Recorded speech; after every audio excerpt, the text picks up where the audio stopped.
Good morning, everyone. My name is David McNeil. I am the co-chair of the FCCJ Foreign Correspondents Club of Japan PAC Committee, and I'm sitting here with my fellow co-chair, Teddy Jimbo. We are hosting what is essentially an experiment, I guess. This is our first attempt to host a lockdown online press conference. So bear with us through technical glitches and so on, which we may have to endure. We do this through Zoom. We are trying to work through some technical issues that might allow you to send live questions, but for the time being, at least, we have had to accept questions in advance. So we're going to plow through those. Our speaker today, many of you, of course, will know him. He has become quite a familiar face since the COVID-19 outbreak began.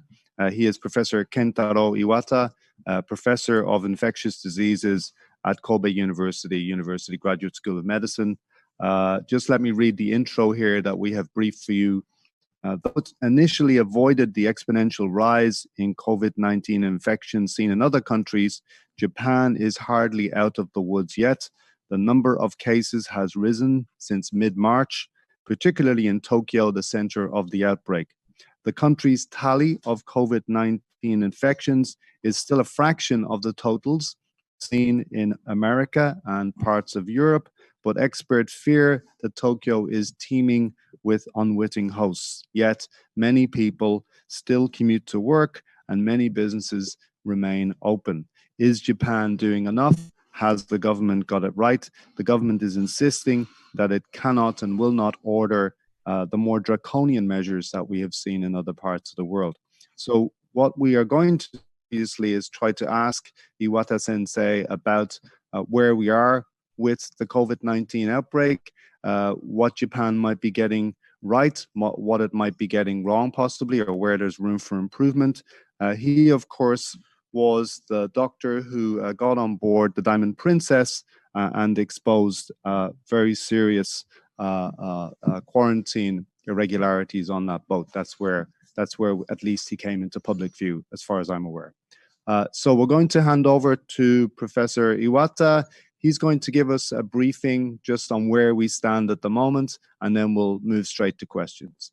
Just before we start, sorry, Professor Iwata, if anybody wants to send a live question, I'll read out my email address, and you can send, but do wait to hear the questions first if you can.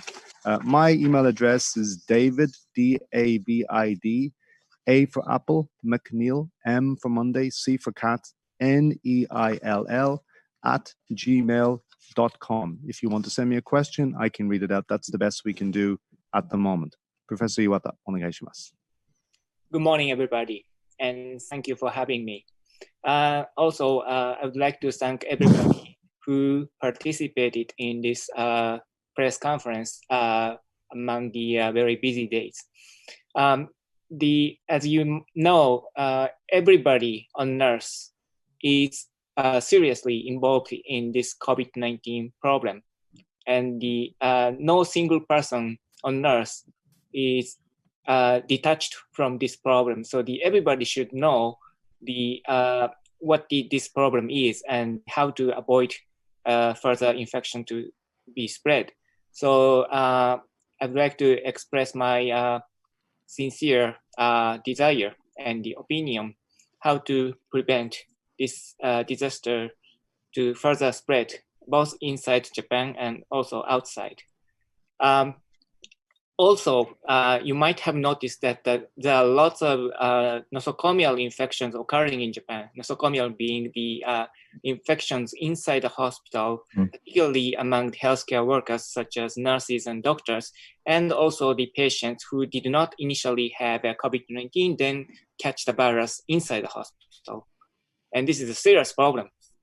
However, the containment of the spread of the virus inside the hospital is extremely important now, because even though we do have the adequate control measures and lots of guidelines and textbook procedures available, we can't do it because of the lack of the equipment necessary for the prevention, such as masks and gowns and the healthcare workers, we lack everything.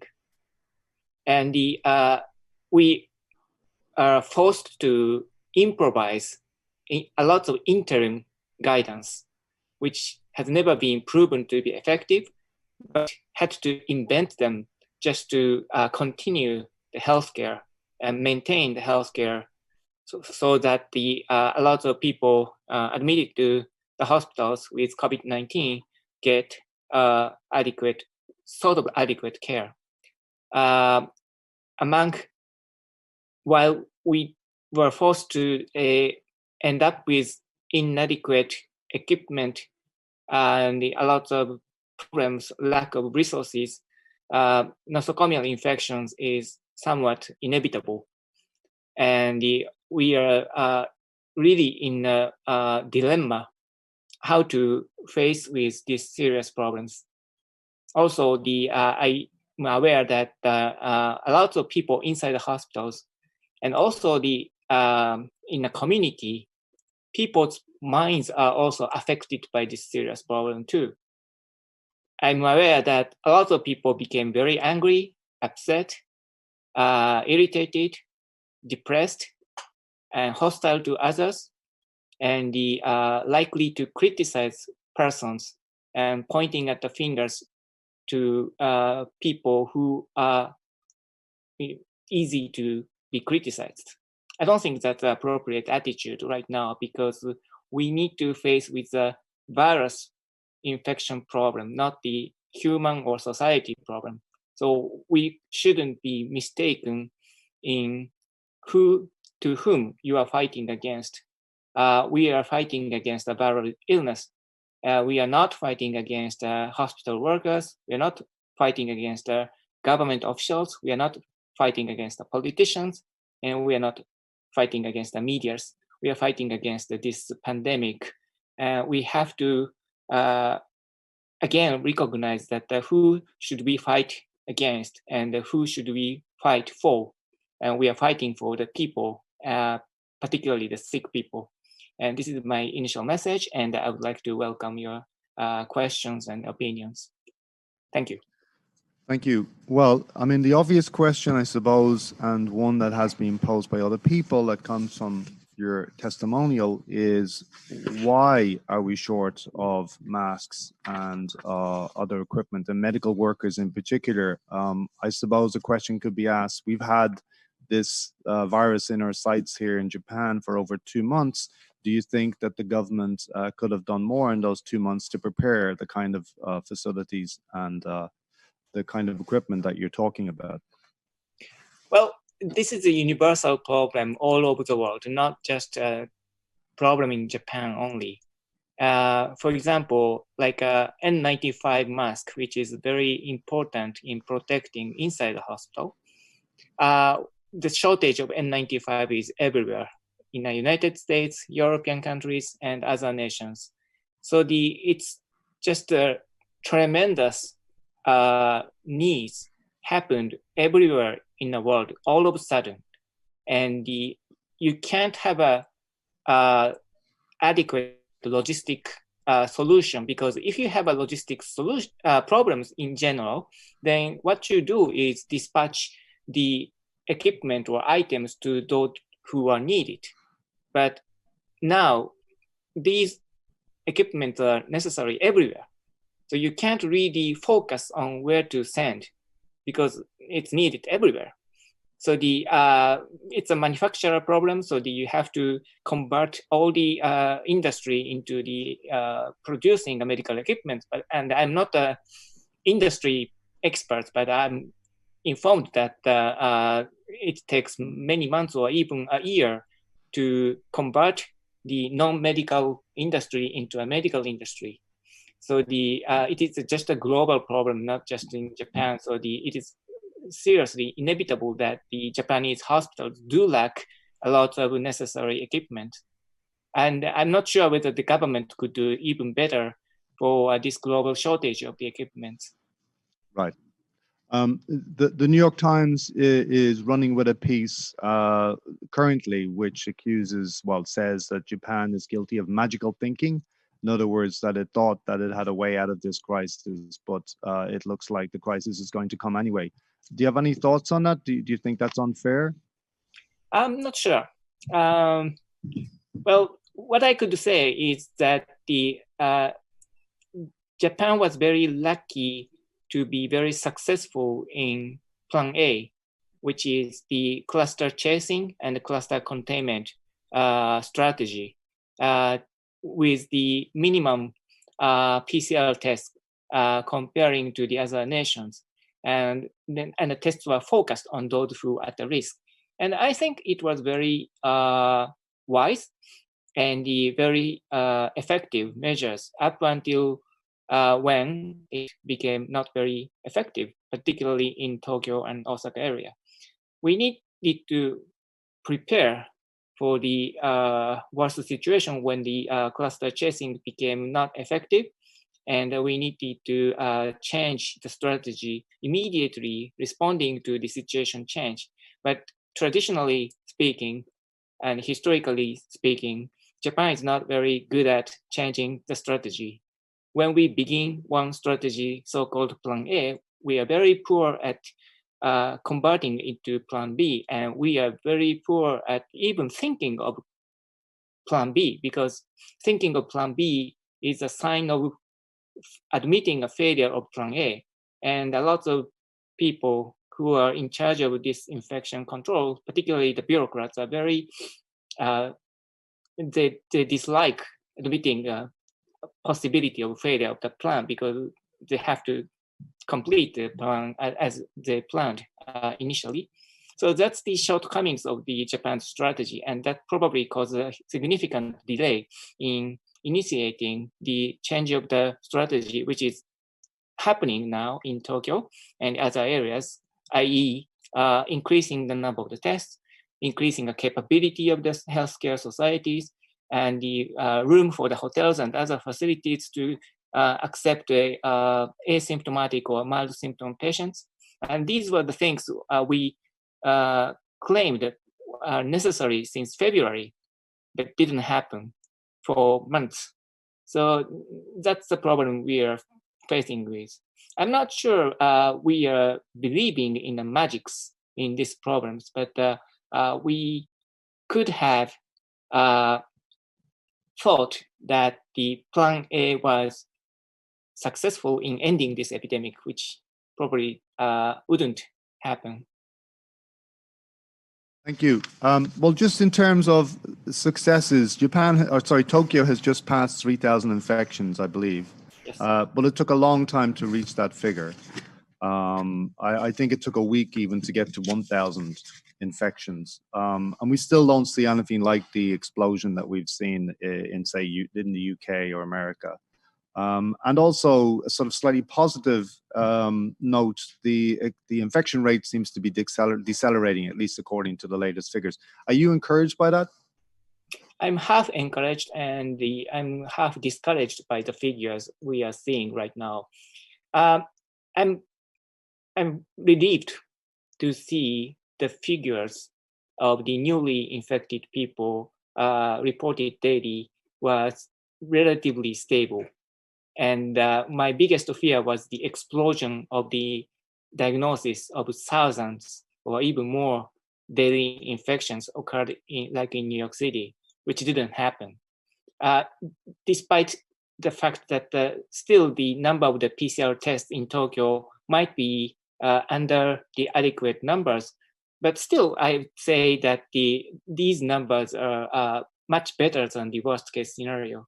So I think the control measure in Tokyo is relatively working, but it's not working to the extent that for example, Professor Nishura wanted, which is the decline of the newly diagnosed cases significantly to stop the outbreak so that we can stop this state of emergency by May 6th as scheduled.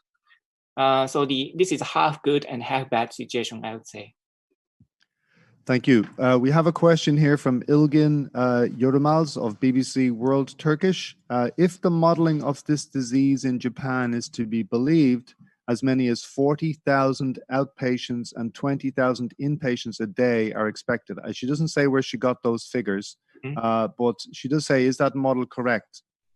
I don't know. I haven't seen that model myself, so I can't really comment on that. Right. You don't think those figures are credible, or they seem very high? Before commenting on that, I need to see the detail on how these numbers are based on. All right. A question from Rocky Swift of Reuters. A potential vaccine will not be here for 12 to 18 months, and barring that, it will take 2 to 3 years for the population to develop herd immunity to the virus. That's according to one scientist he has talked to. What's your view on how this will likely play out? So he's asking about the vaccine and the herd immunity issue. Yes, herd immunity issue has several problems, I think.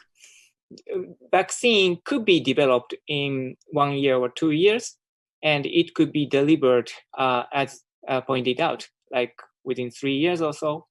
But this is only if that vaccine was proven to be safe and effective. And through the history, many vaccines were tried, and many of them were unsuccessful. Some of the vaccines were too risky for providing to the people, and some vaccines were not very effective as expected. So it depends on the clinical trial results to demonstrate the efficacy and safety of the vaccines. I'm aware that many vaccines are now tried from several companies. So I hope one of these be very successful, but I can't really be that optimistic to conclude that the vaccine will be available by this time or that time yet, as of now. Herd immunity. So a lot of misunderstanding regarding the development of antibody and the development of herd immunity. So we know that the antibody will be produced after this coronavirus infection, at least for many people. But the development of antibody inside your body is not necessarily development of immunity against this disease. For example, HIV infection, the cause of AIDS, the antibody will be produced, but it will not eradicate the virus in your body.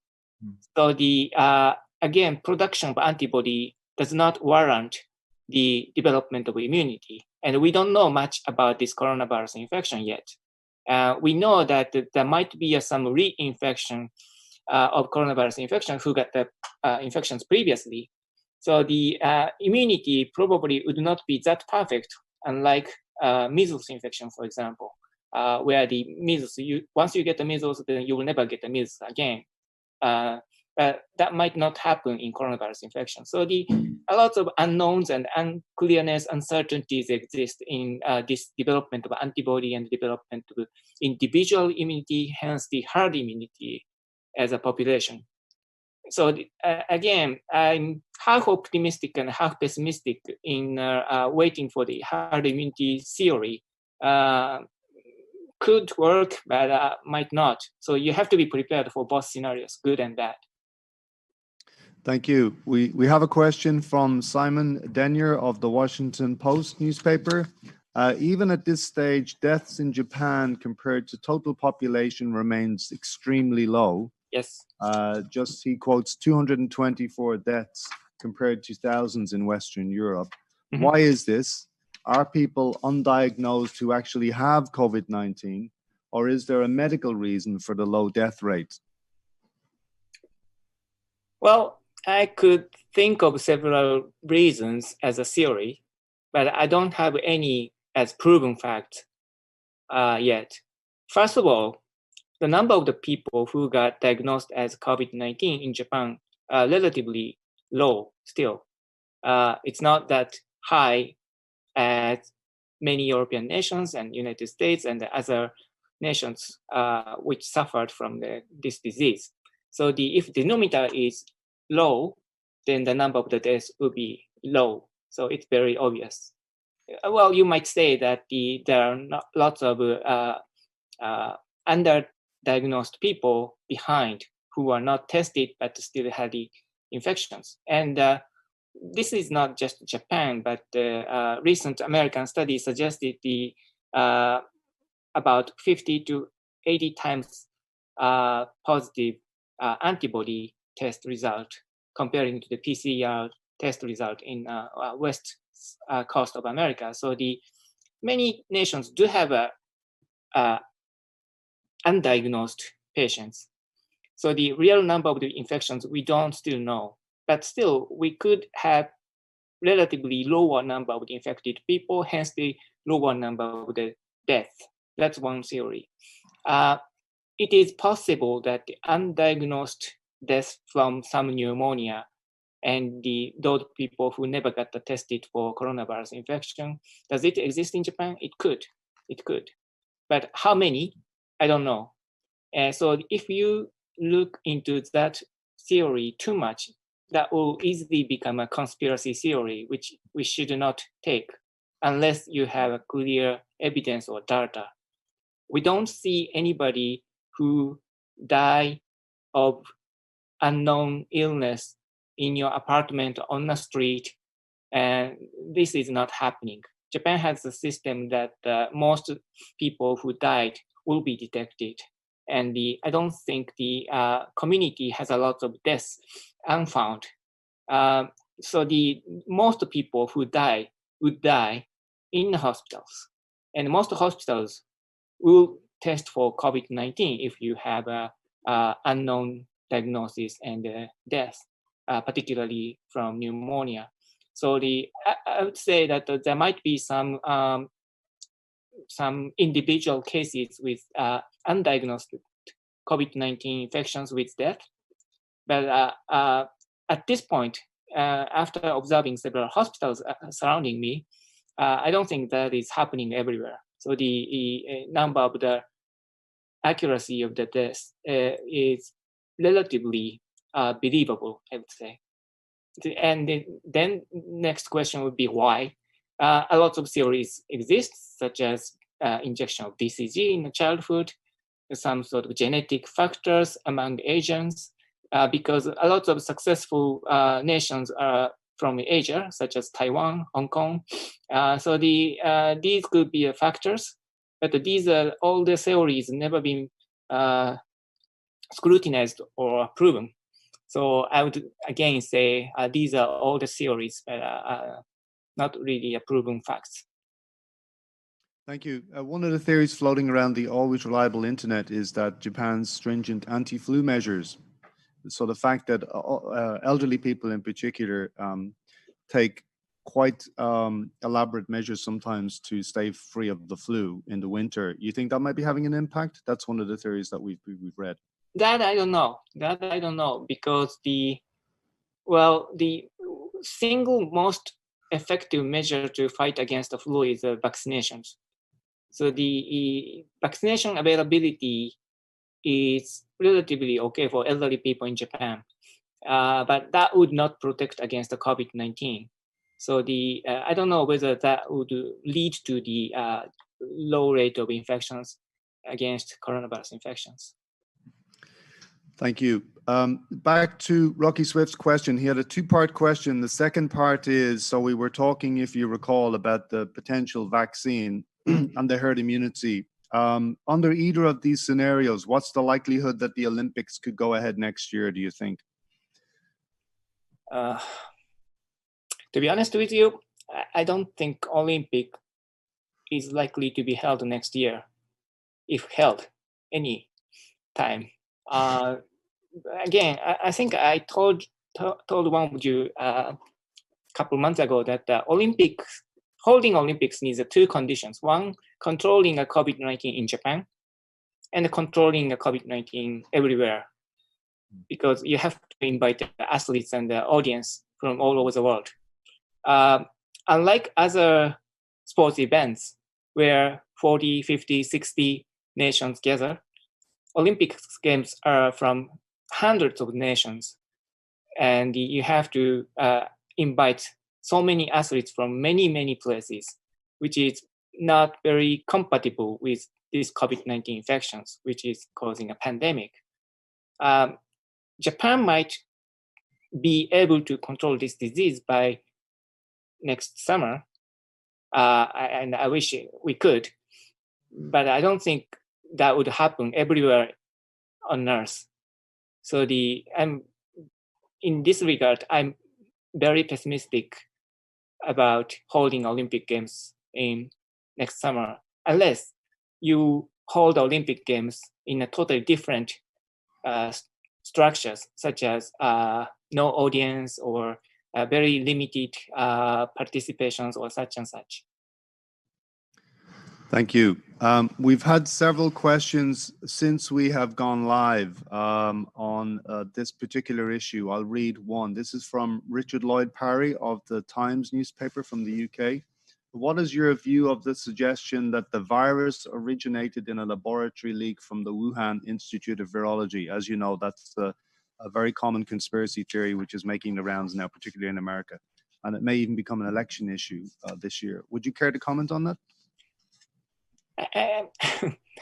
I'm not an expert of the conspiracy theory, and I'm not an expert on the weapon development. I've never developed any weapons myself, so I don't know the answer to that. I don't think that is likely, though. It is most likely a spontaneous occurrence of the transmission from one animal or several animals to the humans and engender this pandemic. I don't see any clear evidence of suggesting that this virus was made in China or United States or any other nations as a weapon, unless you see the beta theories. Of course,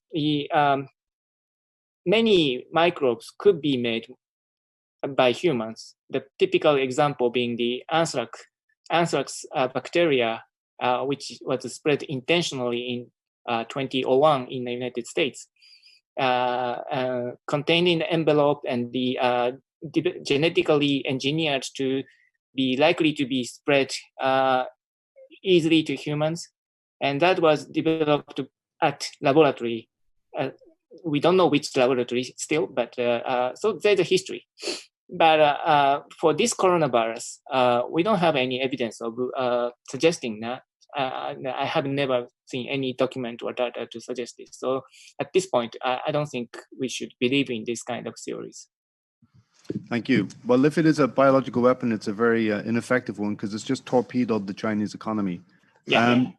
This is a question from Anthony Rowley of the South China Morning Post. Is it possible that the virus will mutate spontaneously to become less or possibly more dangerous to humans?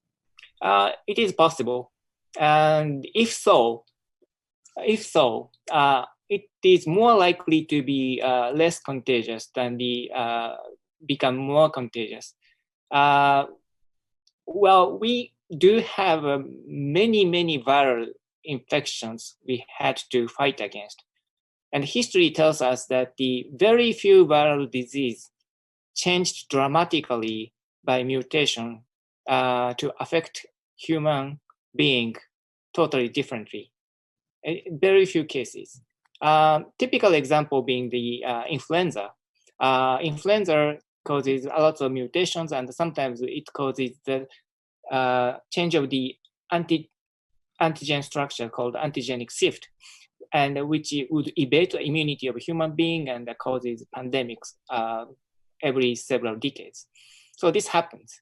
So we can't guarantee this doesn't happen in coronavirus infection, but the antigenic shift in influenza virus tells us that this does not occur very frequently. For influenza, it happens every several decades, and for many viral infections such as HIV, hepatitis virus, measles, rubella, many viral diseases does not change significantly. If mutation occurs, they don't cause the significant change in the characteristics of the diseases. So the likelihood is that it probably would not happen. Thank you. This is a question from Katrin Erdmann of ARD German Radio.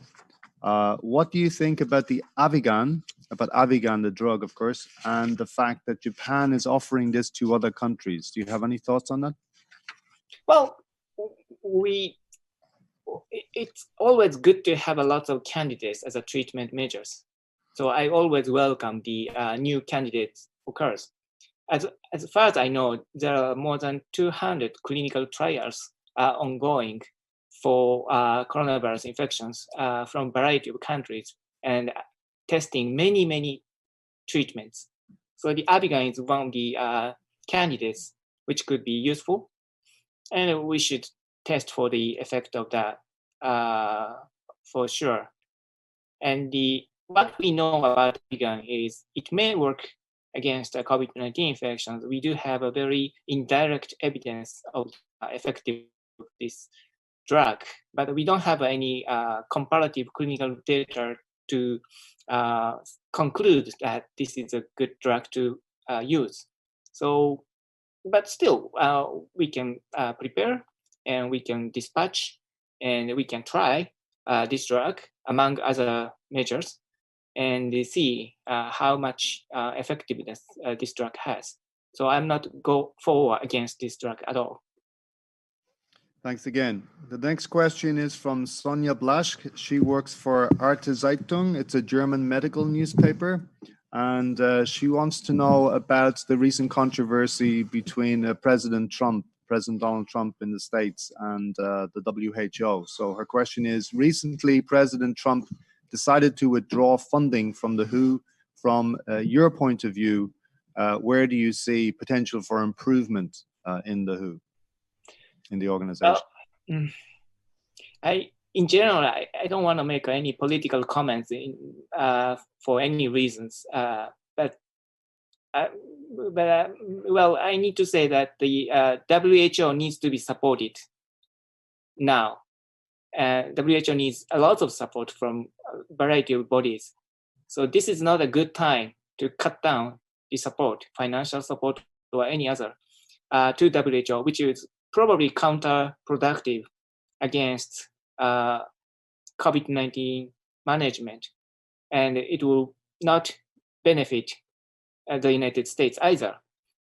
So I don't think it's a good idea to be hostile against any international bodies from one nation at this time. I'm not particularly pointing at a finger at President Trump, but anybody.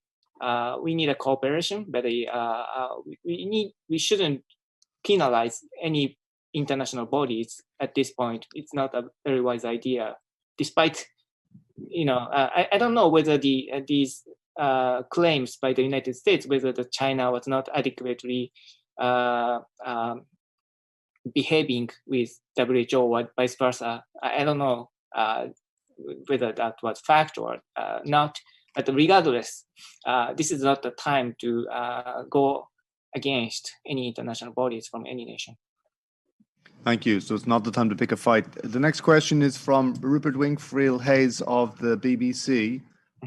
He wants to know if you can comment on the hospital situation in Tokyo. I know you've already commented a little bit, but if you could just elaborate, I'll read his question. Why are we seeing people being rejected by dozens of hospitals? We have seen stories online of people being rejected, and actually on NHK of up to 80 hospitals circulating in ambulances trying to find some place to go and spending hours and hours in ambulances searching for a hospital. Is it because capacity is running out?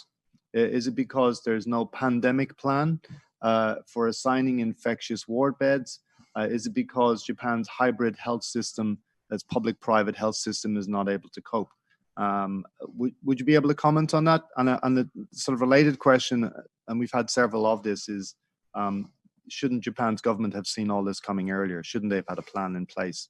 As you said, they had a plan A. They don't seem to have had a plan B. Well, and let me begin with your last question that Japan's government should have started the change of the strategy earlier, as I stated before. For sure, there was a tremendous delay in dealing with this problem, so that caused huge problems at healthcare. Since I don't reside in Tokyo, so I don't know the detail about the situation in Tokyo, but lots of friends of mine work in hospitals in Tokyo. So according to their information, what I could estimate is that many hospitals in Japan, not just in Tokyo, are not ready to fight against COVID-19. This is the tendency Japan's hospitals did have. It's against Ebola virus infections, it's against HIV/AIDS. Many infectious diseases had designated hospitals, and COVID-19 likewise.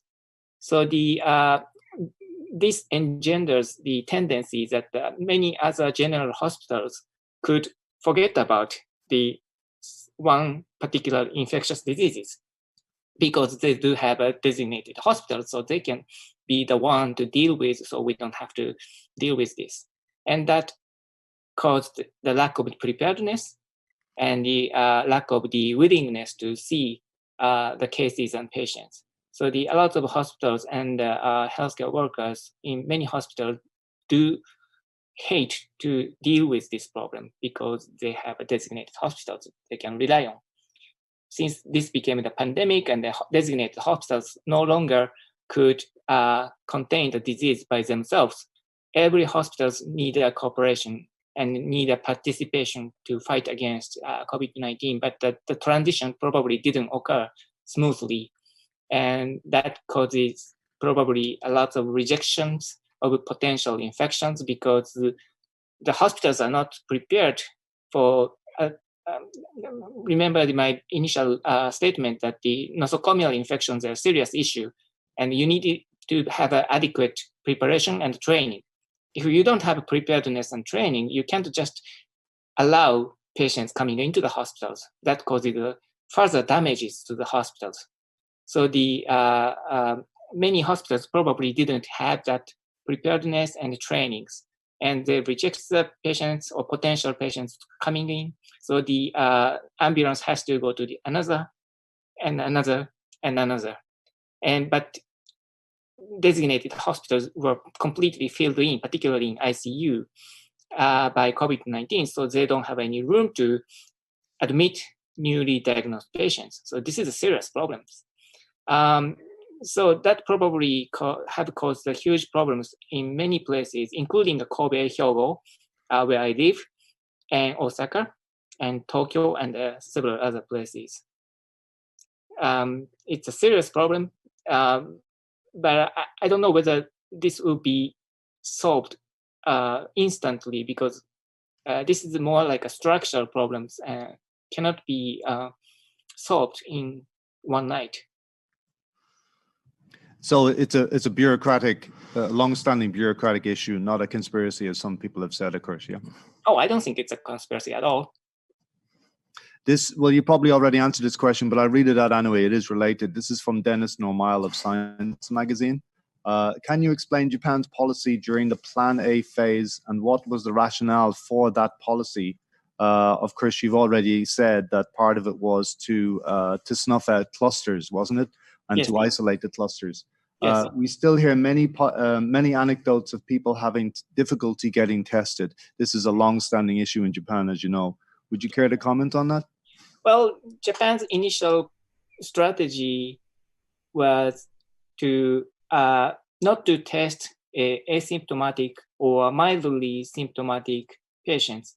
And Japan's government wanted them to stay home so that they don't cause further transmissions of the disease. And only those who have persistent infections or severe cases or patients with risk factors need tested. So it's a more restricted test policy. But relatively speaking, every nation has that policy. UK, US, European nations, every nations do have the test policy. So most of the nations don't select the random testings. So it's a more relative things, but Japan had a more strict measures to select out the people who need tested. And they wanted to find the clusters. And once they find the clusters, they chase the close contacts and test the close contact and isolate the close contact. Japan has a public health system called Hokenjo, which is very effective in containing and tracing these close contacts with the strategy against the tuberculosis. So these measures against the tuberculosis probably worked very well in the beginning of the epidemic when the number of the patients were relatively low. But if number became bigger and bigger, then Hokenjo no longer could handle these numbers, and they got tired and they got incapacitated. Then it became ineffective. So that was mainly the initial strategy Japan's government had. And as I told you, this worked very well in the beginning. Thank you. And a related question again this is from Justin McCurry of The Guardian newspaper in the UK. South Korea has reported just 8 new cases on Sunday. Why hasn't the Japanese government given more serious thought to a Korean-style approach of containing the virus, i.e. that is widespread testing and tracing? Presumably you've already answered that question. Yes. So as I told you, the Japan was not really bad at handling a disease in the beginning of the epidemic. At the same time, South Korea had a much more number of patients, began with some religious group meetings. If the number of the patients were much bigger, such as like thousands of patients, then you need more tests. So the test is a consequence of the situation, not the vice versa. So the situation decides how many tests you needed. Because Japan didn't have a lot of patients, at the same time, South Korea was seriously suffering from the disease. Japan didn't need that test. So the difference between South Korea and Japan at that time was the difference in the situations, not the test strategy, in my opinion. So it is pointless to compare the South Korea and Japan at that time, which was better. I think both did very well. Now the situation has been changing in Japan. So we are getting out of control with many more patients occurring in many places in Japan. So Japan needs a change of the strategy, as I said, and needs a relatively more close to South Korean approach, i.e. More PCR testing and the finding and detecting more patients. But this shift is not happening immediately. So there was some delay in the change of the strategy. And that is causing a problem right now. Thank you. Teddy, did you have a question? Yeah, just a little bit of a follow-up on that one. Dr. Wata, Yes. Do you think the current emergency measures that Japan is taking right now, do you think it's sufficient? Do you think it's working to contain the COVID-19? And if it's not, what do we need to expect coming next? Well, the answer is no. I don't think Japan is handling the disease right now adequately. You might have known that through the many interviews I have had, that I'm not for or against Japan's government at all. And I don't have a political view on this issue at all. So I'm not a friend or enemy of Japan's government. I just say that this measure was good and this measure was bad from the scientific point of view, purely scientific. Now, stating that, as I told you, currently the Japan's government was so slow and so late in coping with the change of the situation, which apparently is happening. And also, they haven't shared the mission among players, what to do right now. So there are lots of views among governments and politicians and bureaucrats, and they are not coherent, and there was no harmonization. So lots of bits of measures were mingled, and so that they were not able to deliver the appropriate message to the nation, which is you need a distancing to block the further transmission to occur. So the PCR testing is only one measure, but the far more important is the blocking the route of the transmission. If you block the route of the transmission, the further transmission would not occur, and the epidemic will slow down. And the most effective way of stopping the further transmission is a so-called lockdown, particularly in Tokyo area. So they should have told that this is a lockdown, effectively lockdown. And but Japan doesn't have a law to allow lockdown to force people to obey the order of the government or local government. But that doesn't matter, because you could say that you should stay home and you shouldn't go out of the town and you shouldn't come into this town. And the message could be delivered very effectively and thoroughly and continuously, even without punishment or penalize people who didn't follow or obey the order. So that lack of message could have engendered the people who sometimes go out and sometimes didn't, kind of intermediate behaviors. So that could longer this problem. We need far more effective measures to protect the hospitals. One more thing I would like to comment on is the discharge policy and admission policy, which needs to be revised. Already, Japanese Society of Infectious Diseases and the Environmental Infection Control stated that we should change the admission and the discharge policy of the patients. Those people who got a positive test with PCR with mild symptom should stay home. And the societies did say that, and I agree with them. They shouldn't be in a hospital, and the hospitals are already suffering from many patients. Also, we do have the policies to force every patient with COVID-19 to have a 2 negative PCR test before the discharge, which needs to be changed. The American CDC changed the policy, and they don't require a 2 negative test as a prerequisite to discharge. And I would like to ask Japan's government to do the same. They said halfly that the PCR is not mandatory, but they didn't really seriously, clearly said that. And that should change. Otherwise, the hospital will have more and more patients with COVID-19, and the hospital workers will really get fatigued, and the medical system could collapse with this problem. So we need the outlet change and the inlet change of the patients.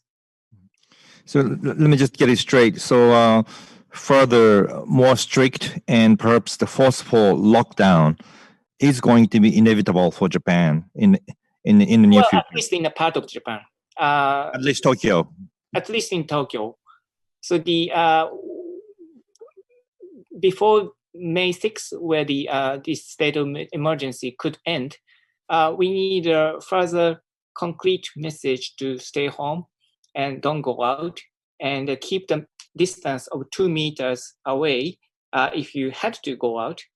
These messages are not very effectively delivered, and a lot of people believing in wearing a mask is a solution, which is not. And I still keep getting the questions, are you for or against the masks? And my answer is, I don't care, because mask is not very important point. That's not the point to discuss. The issue is whether you keep the distance of 2 meters away and stay home. And at first you stay home, you don't need any mask at all. But still people keep asking me that, are you go for or against mask, and which mask you should wear, and where do you buy it, or what do you think of the measures to deliver the 2 masks to every home? These are things relatively or quite trivial and not really the essential part of these measures. Back to you, David. Thank you. Several questions, all basically with the same theme, Dr. Iwata, on the next 12 months. I know you probably don't like looking into your crystal ball, but this one is from Martin Kohling. He's from Handelsblatt. That's the German business daily newspaper. He says, what is your scenario for Japan at the moment? Do you have any predictions for when the economy can begin again? And just sort of, as a side note or as a footnote, this one is from Simon Denyer again of the Washington Post. Surely a lockdown only buys time. Are we facing periodic lockdowns all year as the disease ebbs and flows? Okay. in principle, I usually don't predict anything. Prediction is not my specialty. I'm a clinician scientist. So what I would do is to develop possible scenarios and make the solutions to every potential scenarios, good scenarios and bad scenarios, and best scenario and the worst scenario. So I need to be able to deal with any kind of situations and never get surprised by anything coming. Therefore, I don't make any predictions for that. So it could linger and it could end, or it could, many European nations do see the decrease the number of the patients, such as Denmark, Italy, Spain, and Germany, Iceland. So also China and South Korea were almost successful in ending the epidemic. So we know that this endemic could end by measures, but sometimes it is very difficult also. So I have to be prepared for both scenarios. So if the measures were very effective and the government's message were very clear and this changed the movement of the people, we think we can end this epidemic in several months as some other nations. But if we were not, then we had to face with this disease for many months to come. Both scenarios are possible. Now, the repetition of lockdown is also a possibility because as seen in China, even if you were successful in ending the epidemic, still you might see a lot of other infected people coming in to the city again. So the resurgence of the epidemic could occur. As I told you, this herd immunity theory is just a theory at this point. And so the reinfection could occur with those who got infected before. My thinking is lockdown is not a digital thing. So it's not a yes or no. My understanding of lockdown is more like a relative. So you have this level lockdown, then if you are successful, then you will cut down the lockdown level to this level. Like what you see in Italy and Spain. You can't just stop the lockdown all of a sudden because this is too dangerous. So you go up and down of lockdowns. Even Wuhan in China did not have a complete release of lockdown yet. So they are very alert still to avoid the resurgence of infections. So rather saying the repetition of lockdown, I would say the lockdown would be relatively continued on this level, then to be lowered to this level. So our society needs to be in some sort of lockdown for a long, long time, many even for years, but with the decreased or increased level depending on the situation. Thank you. Well, we've got about 6 minutes left and a lot of questions. I'll try to prioritize. This one is from Andy Sharp of the Nikkei Business. He says, how meaningful are Japan's statistics on the number of infections? Can they be relied on? Are you happy with the figures? I'm not unhappy with the figures, but as I told you, the Japan's government didn't try to count every infection to begin with. They wanted mild cases to stay home, which means they don't want to count mild cases to begin with. So you don't have to consider the official figure as the precise number of infected, but that number would suggest the trend of the infection going up and down at every prefecture. So you can consider this number as the indicator of the trend rather than considering as the exact figure of the infected people. Thank you. Just a note of clarification. Motoko Rich of the New York Times has been in touch. So I said that Japan, the New York Times says Japan is guilty of magical thinking. She says, no, the magical thinking is on the part of people who still go out under a state of emergency. So we do see lots of pictures online of people in bars, izakayas. I've tweeted 1 or 2 pictures of people in pachinko parlors. But I think the lockdown has become a little more stringent since then, hasn't it? just a question from Patrick Walter. He's a German journalist. Why is it that the number of coronavirus patients being already discharged from hospitals is relatively small in Japan compared to other countries? Well, it's obviously because of the discharge policy was so strict, and that the government doesn't allow a lot of recovered people to be out of the hospital, and which is a serious problem. I think it's the Japan's myth to believe infectious disease is a microbiology. The specialty of infectious disease is not a microbiology. They are related, but they are not the same. We have to see the patients as having symptoms and having a disease, not a virus per se. So we don't have to deal with a virus, and we don't have to eradicate the virus before the discharge. We just need to cure and make the patient recover. Then the road to the hospital will be over. So this misunderstanding or the lack of the understanding of the concept of infectious diseases are making the hospital management very difficult right now in Japan. Thank you. A related question from Mr. Welter. The shortage of ICU beds, we hear a lot about that in Tokyo. Would you care to comment on that? Well, we know that the ICU beds, ventilators, and also the critical care specialists, the numbers are relatively lower than other developed nations in Japan. And also we need to see a lot of critically ill people other than COVID-19. So those who are not capable of seeing the COVID-19s are very busy seeing the critically ill patients because the designated hospitals are rejecting those non-COVID patients.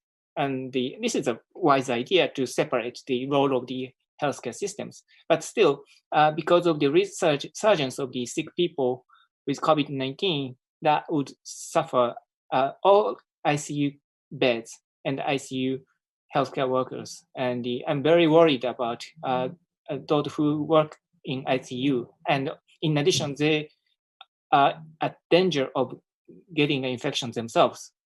So the system is on the verge of the collapse in many places in Japan. Dr. Iwata, just to follow up, but why is it that Japan is so low with the ICU beds? I mean, compared to, you said, other developed, advanced countries, but Japan's number of ICU beds per capita or per, 10,000 people are half of that of Italy, and maybe, less than almost one tenth of Germany, while Japan is spending so much money on the on healthcare. So how come that there's such a sort of discrepancy on the part of ICU in Japan? Can you just give us some background about how budget was not spent on ICU? Well, I'm not an expert in critical care or the structure of ICU, so I can't really comment on a situation in ICU per se, but I have to tell you that Japan didn't spend much money on healthcare. Comparing to the other nations, Japan was more stringent on containing the budget for healthcare. We haven't spent much money for vaccinations. We haven't spent much money on the number of the doctors. We haven't spent much money on healthcare overall.